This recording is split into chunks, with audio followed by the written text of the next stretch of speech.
యూజువల్‌గా ఏంటి అంటే, మనందరము మన ఇళ్లల్లో మనకు నచ్చిన మొక్కలనేది పెంచుకుంటూ ఉంటాము.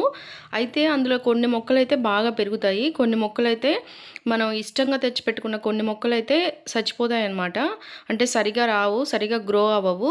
అయితే మన ఇంట్లో ఉండే మొక్కలు బాగా కళకళలాడుతూ బాగా పెరగాలి అంటే, ఇక్కడ నేను ఒక బెస్ట్ అండ్ చాలా ఇంపార్టెంట్ టిప్ అనేది చెప్తాను. మీ అందరికీ బాగా యూజ్ అవుతుంది. అదేంటో ఇప్పుడు చూద్దాము. యూజువల్‌గా మన మొక్కలు బాగున్నా కూడా దిష్టి అనేది బాగా తగులుతుంది. ఇప్పుడు మన ఇంటికి అలాగే మనం బాగా రెడీ అయినప్పుడు ఎలా మనకు దిష్టి తగులుతుందో, మన ఇంట్లో ఏదైనా మొక్కలు కూడా బాగా పెరిగినా కూడా వాటికి కూడా దిష్టి తగులుతుందనమాట. సో, వాటన్నిటికి ఇప్పుడు నేను ఒక బెస్ట్ టిప్ అనేది చెప్తాను. అది చూద్దాం ఇప్పుడు. నేను రీసెంట్‌గా తమలపాకు చెట్టయితే తీసుకొచ్చాను. నాకు బాగా ఇష్టమనమాట తమలపాకు చెట్టు ఇంట్లో పెంచుకోవాలని. ఇంతకుముందు 2, 3 సార్లు తీసుకొచ్చి పెట్టాను. కానీ బాగా బతకలేదు. అంటే గ్రో అవ్వలేదనమాట. అలాగే ఉంది. అలాగే నాకు మర్మం అంటే గూడా బాగా ఇష్టం. మనకి పూలలో వేసి కడతారు కదా! మంచి స్మెల్ ఒస్తూ బావుంటుంది. సో, అది గూడా బాగా ఇష్టమనమాట. ఆ స్మెల్లే మనకి చాలా బాగా అనిపిస్తుంది మనసుకి ప్రశాంతంగా. అయితే ఇక్కడ నేను పూల కుండీలో నిమ్మకాయ పెట్టాను గదా! ఆ నిమ్మకాయ ఎందుకు పెట్టాను అంటే మన మొక్కలకి దిష్టి తగలకుండా పెట్టాను. మీరు వినడానికి కొత్తగా ఉండొచ్చు. లేకపోతే దీన్ని విని గూడా మీరు నవ్వొచ్చు. నిజంగానే ఇప్పుడు మన ఇంటికి మనం నిమ్మకాయలు కట్టుకుంటాం గదా! దిష్టికి. సో, అలాగే ఈ నిమ్మకాయ గూడా మన చెట్టుకి దిష్టి తగలకుండా నిమ్మకాయ అనేది నేను ఈ విధంగా పెట్టాననమాట. మీరు కూడా ట్రై చేయండి. అయితే నేను దేవుడికి పెట్టిన పూలనేది ఏం చేస్తాను అంటే ఈ విధంగా మొక్కల పొదల్లో వేస్తాను. చాలామంది ఏం చేస్తారంటే పూలన్నీ ఒక కవర్‌లో పెట్టేసి ఎక్కడైనా నీళ్ళలో పడేస్తారు. లేకపోతే ఎవరికి నచ్చినట్టు వాళ్ళు చేస్తూ ఉంటారు. నేనైతే మన దేవుడి పటాలకు పెట్టిన పూలన్నీ మన ఇంట్లో ఉన్న మొక్కలకైతే ఏస్తాననమాట. నేనైతే ఇక్కడ తమలపాకు చెట్టుకైతే ఏశాను.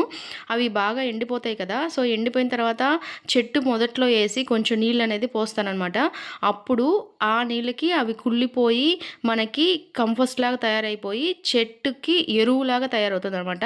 ఆ పూలనేది చెట్టు గ్రో అవ్వడానికైతే చాలా చాలా చాలా బాగా యూజ్ అవుతుంది. మీరు కూడా తప్పకుండా ట్రై చేయండి. చెట్లు తమలపాకు చెట్టనే కాదు, మన ఇంట్లో ఏ చెట్లున్నా కూడా మనం ఈ విధంగా పూలననేది వాడొచ్చు.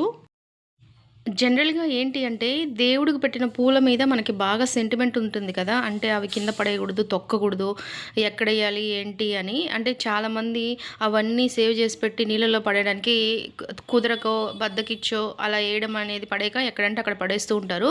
సో, అలా చేయకుండా ఇదైతే బెస్ట్ అనమాట. ఇంట్లో యూజువల్‌గా అందరికీ మొక్కలు ఉండనే ఉంటాయి. అంటే బయటైనా గానీ, ఇంట్లో గానీ ఎలా అయినా కూడా మొక్కలనేది ఉంటాయి కాబట్టి కంపల్సరీగా మీరు ఈ పూలనేది ఎక్కడ తొక్కే చోట్ల పడేయకుండా ఇలా చెట్లకనేది బాగా వాడొచ్చు.